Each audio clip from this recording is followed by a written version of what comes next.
प्यारे बच्चों नमस्कार।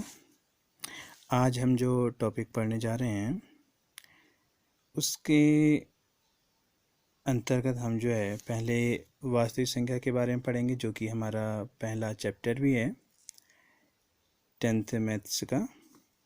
उसके अंतर्गत हम जो है यूक्लिड विभाजन प्रमेय और यूक्लिड विभाजन एल्गोरिथ्म के बारे में पढ़ेंगे, और उसके बाद हम यही पता करेंगे कि इसके उपयोग क्या हैं, क्यों मतलब ये जो है 10th की मैथ्स में हम इसे क्यों पढ़ने जा रहे हैं।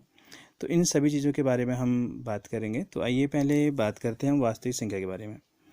तो वास्तविक संख्या के बारे में जैसे कि आपको जो है ग्रुप में PDF भी भेजा गया था, इससे पहले आपको सही प्रकार की संख्याओं के बारे में बताया गया है। फिर से एक बार देखते हैं। तो वास्तविक संख्या में आपको बताया था कि ऐसी संख्याएं जिसमें जो है परिमेय और अपरिमेय दोनों प्रकार की संख्याएं होती हैं, यानी कि वास्तविक संख्याओं के अंतर्गत जो है हम परिमेय और अपरिमेय दोनों प्रकार की संख्या का सम्मिलित रूप होता है, वही जो है हमारे पास वास्तविक संख्या कहलाता है। अब बात आती है कि परिमेय संख्या और अपरिमेय संख्या। तो पहले बात अपरिमेय की करते हैं। तो अपरिमेय में आपको सिंपली पता है कि अपरिमेय संख्या यानी कि ऐसी संख्याएं जिन्हें हम जो है P/Q के रूप में नहीं लिख सकते। और दूसरी हमने पढ़ी थी कि जिनका जो दशमलव प्रसार है, दशमलव प्रसार वह अशांत के साथ साथ अनावर्ती होता है। यानी कि अपरिमेय संख्या के बारे में हमसे दो चीज़ किया गया है। नंबर एक, तो जिसे हम P/Q के रूप में नहीं लिख सकते, और दूसरा जिसका दशमलव प्रसार होता है वह जो है क्या होता है, अशांत होगा, लेकिन अशांत के साथ साथ कैसा होगा, वह जो है अनावर्ती होगा। ठीक है। अगर आप इसके उदाहरण की बात करें तो P/Q के रूप में जैसे √3 है, √2 है, ये सब हमारे पास जो है इनको हम P/Q के रूप में नहीं लिख सकते। अब दशमलव प्रसार के अशांत होने की अगर बात करें तो जैसे किसी संख्या को हमने किसी संख्या से भाग दिया और उसके अगर हमें भागफल कुछ ऐसा मिलता है जैसे 0.01, फिर 001, फिर 001, इस तरह से अगर हमें जो है कोई दशमलव प्रसार मिलता है तो हम इसको बोल देंगे कि यह दशमलव प्रसार कैसा है, अशांत है, और अशांत के साथ साथ कैसा है, अनावर्ती। तो इट मीन ये जो संख्या होंगी हमारे पास कैसी होंगी, अपरिमेय संख्या होंगी।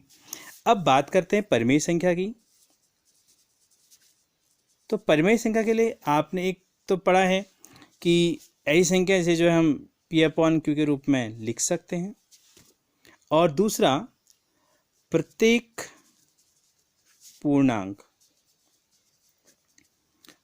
पूर्णांक वह भी क्या है, एक परिमेय संख्या है। और इसके बाद ऐसी संख्या जिसका दशमलव प्रसार कैसा हो, दशमलव प्रसार जो है शांत हो। और चौथा क्या है कि जो दशमलव प्रसार है वह जो है अशांत हो, लेकिन अशांत के साथ साथ उसे जो है आवर्ती होना चाहिए, अशांत के साथ साथ आवर्ती। आवर्ती मतलब यानी कि उसमें जो संख्या है वो रिपीट हो, जैसे 3.6666 इस तरह की कोई संख्या आ रही है। इसका मतलब यह है कि क्या है यहाँ पर जो 6 का अंक है वह बार बार जो है क्या होगा, रिपीट होगा, यानी कि यह जो है कैसी संख्या होगी, आवर्ती संख्या होगी। तो इस तरह का जिसमें प्रसार आएगा उसको हम बोलेंगे कि यह कैसा है, अशांत है, और कैसा है, आवर्ती है। तो यानी कि ये जो 4 प्रकार हमारे पास हो गए, इन 4 प्रकार से हम समझेंगे कि जो संख्या है वह परिमेय है या अपरिमेय है। तो दोनों प्रकार की संख्या को जानने के बाद अब आप ये अच्छे से जान गए होंगे कि वास्तविक संख्याओं में हम जो किस किस प्रकार की संख्याओं को हम जो वास्तविक संख्याओं में लिख सकते हैं। अब आगे हम बात करते हैं कि यूक्लिड विभाजन प्रमेय का और यूक्लिड विभाजन एल्गोरिथ्म। तो पहले बात करते हैं यूक्लिड विभाजन प्रमेय का। तो पहले जो शब्द है प्रमेय का, यह काफ़ी इम्पोर्टेंट शब्द है। इस पर बेस्ड एक क्वेश्चन पूछा था कि प्रमेयिका कहते किसे हैं। तो जो प्रमेयिका होती है, यह प्रमेयिका जो है एक सिद्ध किया हुआ कथन होता है, और इसकी सहायता से हम जो है अन्य कथनों को या अन्य समस्याओं को हम जो है हल करने के लिए इसका जो है प्रयोग करते हैं। तो यूक्लिड विभाजन प्रमेय क्या कहती है? यूक्लिड विभाजन प्रमेय कहती है कि यदि ए और बी दो धनात्मक पूर्णांक हैं तथा पी और क्यू, सॉरी फिर से ध्यान दीजिएगा, यदि ए और बी दो धनात्मक पूर्णांक हैं तथा क्यू और आर अद्वितीय पूर्णांक विद्यमान हैं, तो इस प्रमेय के अनुसार A equal to B Q plus R. यानी कहने का मतलब यह है कि अगर आपको जो है दो धनात्मक पूर्णांक दी जाएं ए और बी, तो उन दो धनात्मक पूर्णांक के साथ साथ वहाँ पर जो है दो अन्य धनात्मक पूर्णांक क्यू और आर भी क्या होते हैं? विद्यमान रहते हैं। यानी कि अपने आप ही वह जो है जैसे जैसे हम भाग देंगे तो क्यू और आर जो है अपने आप वहाँ पर जो है बनते चले जाएंगे। जैसे अगर हम इसको सिंपल तरीके से समझें कि जैसे मैं कहूँ कि मैंने जो है 10 का भाग जो है सपोज 15 में देना है। अगर 10 का भाग मैं 15 में दूंगा तो 10 इक्का मेरे पास जो है 10 आएगा और 5 मेरे पास जो है शेष बच जाएगा। तो यानी कि मेरे पास दो संख्याएं थी, सिर्फ 15 और 10 था। अब जब मैंने 10 को जो है 15 से भाग, यानी कि 15 में जो जब 10 का भाग दिया तो आपने देखा कि ये 1 और ये 5 जो है अपने आप ही आ गए। तो इसमें जो है जो 1 हुआ इसको हम क्यू बोलेंगे और जो 5 आया इसको हम जो है आर बोलेंगे। तो यानी कहने का मतलब ये है कि जब भी हमारे पास दो धनात्मक पूर्णांक होंगे ए और बी, तो वहाँ पर जो है अपने आप ही हमें क्यू और आर जो है मिलते चले जाएंगे। तो यूक्लिड विभाजन प्रमेय यही कहती है कि अगर ए और बी कोई धनात्मक पूर्णांक हैं तथा क्यू और आर अद्वितीय पूर्णांक विद्यमान हैं, तो इस प्रमेय के अनुसार ए इक्वल टू हमारे पास होता है बी क्यू प्लस आर। और यहाँ पर एक बात आपने ध्यान देनी है, वह बात आपके पास है कि जो आर होता है, आर का जो मान होगा वह जो है 0 भी हो सकता है और 0 से बड़ा होगा, लेकिन बी से हमेशा क्या होगा? छोटा होगा। जैसा कि अभी मैंने प्रीवियस एग्जाम्पल बताया था, इसमें हम देखते हैं। अब हम बात करते हैं कि ए और बी हम कैसे करेंगे। सपोज हमारे पास कोई भी दो संख्याएं होंगी, सपोज 25 और 15 है। कोई भी हमारे पास दो संख्या होंगी तो उन दो संख्याओं में क्या होगा? जब भी हमें एचसीएफ निकालना होगा, दो संख्या को निकालना होगा। किसी एक संख्या का तो हम एचसीएफ नहीं निकालेंगे या किसी एक संख्या की हम बात नहीं करेंगे। हमारे पास हमेशा क्या होंगी? दो संख्या होंगी और उन दो संख्याओं में एक संख्या हमेशा जो है दूसरी से क्या होगी? बड़ी होगी। इतनी बात समझ में आ गई?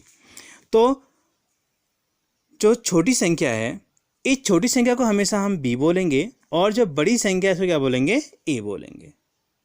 तो अब हमने क्या किया कि हमने जो है इस ए में जो है बी से जो है भाग दिया। अब बी से हम ए में भाग दे रहे हैं तो क्या दिया? 15 इक्का आपके पास 15 हुआ और आपने देखा कि 10 जो है क्या बच गया मेरे पास, यानी कि अब मैं जो है दशमलव लगाए बिना जो है इसमें भाग नहीं दे पाऊंगा। तो ये हमारे पास क्या हो गया? शेष हो गया। तो यहाँ पर आपने देखा होगा कि जो ये इस शेष को हम क्या बोलेंगे? आर बोलेंगे। अभी मैंने क्या बोला था? इस आर का जो मान हुआ कहा था मैंने, वह जो है क्या होगा? ग्रेटर देन इक्वल 0 होगा, लेकिन इसे आर का जो मान होगा वह लेस देन क्या होगा? बी होगा। तो आप देख रहे हैं जो 10 है वह क्या है? यह जो है 0 से बड़ा है, लेकिन बी से क्या है? छोटा है। बी की जगह कितना है? 15 है।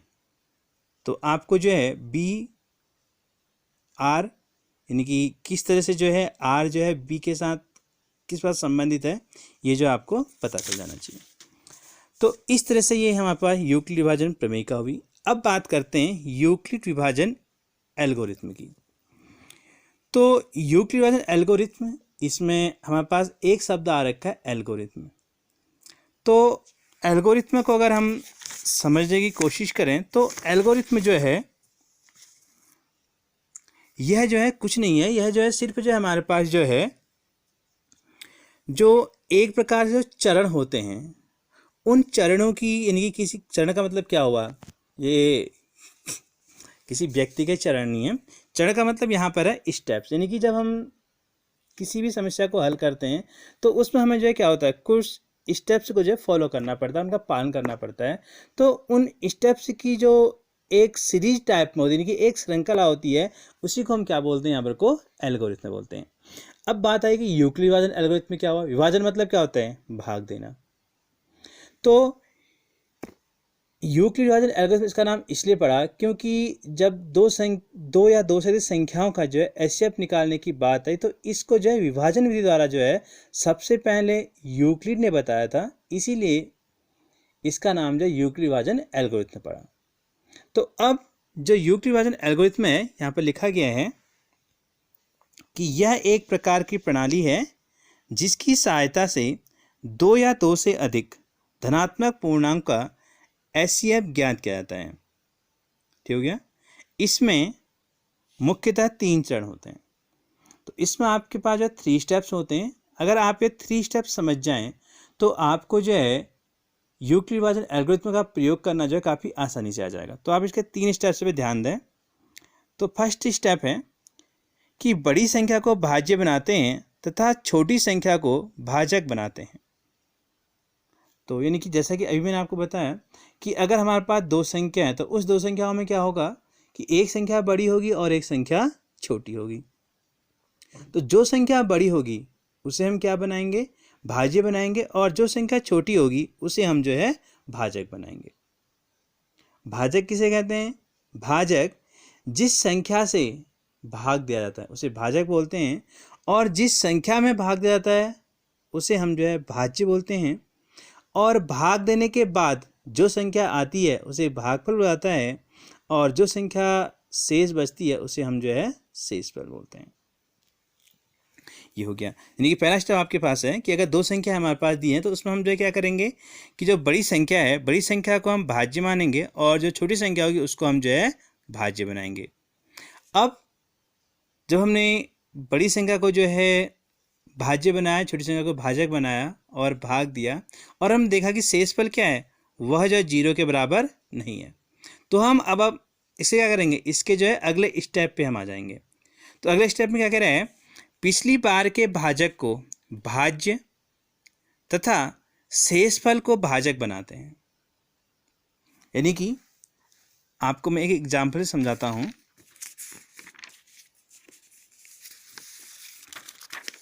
ये क्वेश्चन ले लेते हैं एक, ये 55 और 10 का हमें जो है एचसीएफ निकालना। तो इसमें क्या करेंगे, अब आपको पता है कि 55 और 10 में क्या है, 55 क्या है, बड़ी संख्या है, तो मैं a बराबर क्या बोलूँगा, मैं a बराबर जो है 55 बोलूँगा, और b बराबर जो है 10 कहा जाएगा। ठीक हो गया। अब इसके बाद क्या करूँगा, इसके बाद मैं जो है यूक्लिड विभाजन प्रमेय का यहाँ पर उपयोग करूँगा। तो यूक्लिड विभाजन प्रमेय क्या है, वो है a बराबर बी क्यू प्लस आर। तो a यानी कि मेरे पास 55 आएगा और b मेरे पास जो है 10 होगा। अब आपको जो है जैसे आप भाग देते हैं, यानी कि आपको जो है 10 का भाग 55 में देना है। देखिए इसको भी मैं फिर से समझाता हूँ। आप जो क्या करेंगे, अब 10 का भाग जो है 55 में देंगे, रफ में कहीं पर दे लेंगे, आता है तो ठीक है, नहीं आता है तो आप इस तरह से भाग दे सकते हैं इसमें। तो आपने देखा कि 10 पंचे 50 और ये आपके पास 5 बच गया। अब आपको पता है कि भाग नहीं जाता है, तो ये आपके पास क्या हो जाएगा, ये आपके पास भागफल हो जाएगा। इस भागफल को यहाँ पर हम क्यू बोलते हैं, और ये आपके पास शेषफल हो जाएगा। इस शेषफल को हम जो यहाँ पर को जो है आर बोलते हैं। बाकी ये ए हो गया, बाकी ये जो है बी हो गया। तो आपने एक नियम पढ़ा था, नियम पढ़ा होगा अपनी छोटी क्लासेस में कि भाज्य बराबर भाजक गुणा भागफल धन शेषफल। तो यही चीज़ हम जो है यहाँ पर को फॉलो करते चले जाते हैं। तो आपने जो है भाग दिया, 10 पंचे आपका कितना हुआ, 50 हुआ, प्लस आपका जो है 5 शेष बच गया। ठीक है, यानी कि शेष आपके जो है, ये देखिए स्टेप आप यहाँ पर क्या है कि ये कहता है कि शेषफल अगर आपका 0 ना हो, ये देखिए यहाँ पर लिखा है कि बड़ी संख्या को भाज्य बनाते हैं, छोटी संख्या को भाजक बनाते हैं, और अगर शेषफल 0 ना हो तो इसी को आगे बढ़ाते हैं। अब आपने देखा यहाँ पर को कि आपने बड़ी संख्या को जो है भाज्य बनाया और छोटी संख्या को आपने जो है भाजक बनाया, और लेकिन आपका जो शेषफल है यह जो है आपके पास, यह जो है 0 नहीं है। तो अब आप अगला स्टेप चलेंगे। तो अगले स्टेप में आपको क्या बताया था, अगले स्टेप में आपको बताया था, स्टेप सेकंड देखिए, पिछली बार के भाजक को भाज्य तथा शेषफल को जब भाजक बनाते हैं। तो अब इसमें हमारे पास जो भाजक था, भाजक क्या है 10, यानी कि यह 10 आपके पास जो है पुनः आप लिखेंगे, ये आपके पास 10 जो क्या बन जाएगा, भाज्य बन जाएगा। और जो आर है आपके पास ये 5, यह क्या बनेगा आपके पास भाजक, यानी कि इसको हम जो है भाजक बना देंगे। अब वही काम हम करें जो हमने ऊपर किया था, यानी कि यूक्लिड विभाजन प्रमेय का हम लगाएंगे। तो क्या हो जाएगा, यानी कि वही अप्लाई करेंगे। यूक्लिड प्रमेय का क्या है, A equal to B Q plus R. तो ए का मान कितना है यहाँ पर को 10 है, बराबर बी का मान कितना है 5 है, गुणा अब 5 के हमने भाग ना, तो 5 दूनी कितना होता है 10। अब शेष पर क्या बच गया, कुछ नहीं बचा, तो शेष पर हमारा क्या आ गया 0। तो ये अब देखिए इधर, अगर शेष पर हमारा 0 नहीं आता तो यही काम हम करते रहते, यानी कि जो इसी स्टेप में हमारे पास जो है जो भाजक होता उसको हम अगले स्टेप के लिए भाज्य बनाते, जो शेषफल आता उसको हम जो है भाजक बनाते। लेकिन चूंकि हमारा अब शेषफल क्या आ गया 0 आ गया, तो क्या कह रहा है, जब शेषफल यानी कि r बराबर 0 हो तो उस चरण का भाजक उन दोनों संख्याओं का एचसीएफ कहलाता है। यानी कि आपने देखा कि इस चरण में हमारे पास जो भाजक था वह कितना था 5 था, और शेषफल कितना आ गया 0 आ गया है। इसका मतलब जो एचसीएफ हमारे पास जो है इन दो संख्याओं का किसका 55 का और 10 का, वो कितना आएगा हमारे पास, वह जो है हमारे पास जो है 5 आएगा, ये वाली संख्या। आई बात समझ में। एक बार और देख लेते हैं, एक क्वेश्चन और करके समझ लेते हैं। अगला क्वेश्चन आपके पास है 258 और 17। तो 258 और 17 को हम इन दोनों का हमें एचसीएफ निकालना है, तो हम जो है इन दोनों का एचसीएफ निकालेंगे। तो देखिए बात वही आई, पहले हम क्या करेंगे, दो संख्याओं में क्या करेंगे, हम सबसे पहले ये देखेंगे कि कौन सी संख्या बड़ी है और कौन सी संख्या छोटी है। तो आपको जो है ए, आपको लग रहा है कि 208 आप लिख लेंगे, इससे से भी आप लिख सकते हैं 258 ग्रेटर देन 17। इसका मतलब आपके पास क्या हो जाएगा कि आप जो है जो ए बराबर लिखेंगे, ए बराबर आप 258 लिखेंगे, और आप जो है बी बराबर लिख देंगे 17। अब क्या करेंगे आप इसमें, अब इसमें आप जो है यूक्लिड विभाजन प्रमेय का लगाएंगे। यह आपका स्टेप बन गया, इसके बाद यूक्लिड विभाजन जो है प्रमेय का लगाएंगे। तो उससे क्या होता है, लिख भी सकते हैं आप इसको यहाँ पर को, यूक्लिड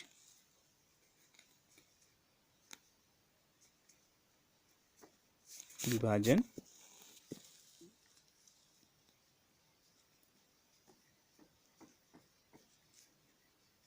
प्रमेयिका से क्या होती है, A equal to B Q plus R. आपको ये याद रहना चाहिए कि A equal to B Q plus R. अब ए की जगह कितना लिखेंगे आप 258 लिखेंगे, प्लस बी की जगह कितना लिखेंगे आप, सॉरी बराबर आएगा यहाँ पर को, बी की जगह लिखेंगे 17 गुणा, यानी कि अब आपने क्या करना है, अब आपने जो है 17 का भाग 258 में देना है। ठीक है, तो आप कितना आ जाएगा, तो पहले आप 17 1 का 17 देंगे, तो कितना हो 17 1 का 17, 25 में 17 कितना बचा आपके पास 8 बचेगा, अगला आपके पास 8 उतरेगा, तो 17 पंचे 85, तो कितना बचा आपके पास 3 बच गया। इतना समझ में आ गया। अब इसके बाद अब हमारे पास दूसरा स्टेप होगा। अब क्या होगा, हमने क्या देखा, हमने देखा कि शेषफल हमारे पास कितना आ गया है 3 आया है, जो कि 0 के बराबर नहीं है। तो आप क्या करोगे, अब आप अगले स्टेप में आओगे। अगले स्टेप में क्या होगा आपके पास, अब अगले स्टेप के लिए आप जो है ए बराबर कितना ले लोगे 17 ले लोगे, और बी बराबर कितना लोगे 3 लोगे, फिर वही यूक्लिड विभाजन प्रमेय का आप लगाओगे। तो क्या हो जाएगा 17 इक्वल टू बी की जगह कितना है 3 गुणा, अब कितना हुआ 17 में आप 3 का भाग देंगे, 3 पंचे 15, प्लस कितना हुआ आपके पास 2 बच गया। अब क्या हुआ, फिर से आपका 0 नहीं आया, तो आप अगले स्टेप बढ़ोगे। इसमें क्या हो जाएगा 3 आपके पास क्या बनेगा, अब ए बन जाएगा, और बी कितना बनेगा आपके पास 2, फिर वही यूक्लिड विभाजन प्रमेय का लगाएंगे आप, A equal to B Q plus R. तो कितना हो जाएगा आपके पास 3 बराबर 2 गुणा 1, 2 1 का 2, धन कितना बचा 1 बचेगा। तो इसके बाद अब फिर से आपके पास 0 नहीं आया, तो आपका अभी क्या बनेगा, ये फिर से ए आपके पास कितना आ गया, 2 आ गया, और बी कितना आपके पास 1 आया। ठीक हो गया। तो अब आप फिर से जो है यूक्लिडियन प्रमेय लगाएंगे, तो 2 बराबर 1 गुणा, 1 को कितने से गुणा कर 2 हो जाए, 2 से, तो 2 1 का 2, अब कितना बचा, शेषफल 0 बच गया। तो जब शेषफल आपके पास 0 आ गया, तो उस स्थिति में आपके पास जो भाजक था वही आपके पास जो आपके पास संख्याएं थी उन दो संख्याओं क्या हो जाएगा, एससीएफ हो जाएगा। तो यहाँ पर भाजक कितना है, 1 आया, तो आपके पास जो एससीएफ हो जाएगा किसका, 258 और 17 का कितना हो जाएगा आपके पास, 1 हो जाएगा। तो इस प्रकार अब आपको थोड़ा बहुत समझ में आ गया होगा। तो अब आपके लिए कुछ होमवर्क दे देते हैं। आप जो है एक्सरसाइज तो आपने करनी है, थोड़ा बहुत आपको होमवर्क देता हूँ, 2-4 क्वेश्चन ये आपने बनाने हैं, नहीं आने पर आप जो है पूछ भी सकते हैं। ठीक है।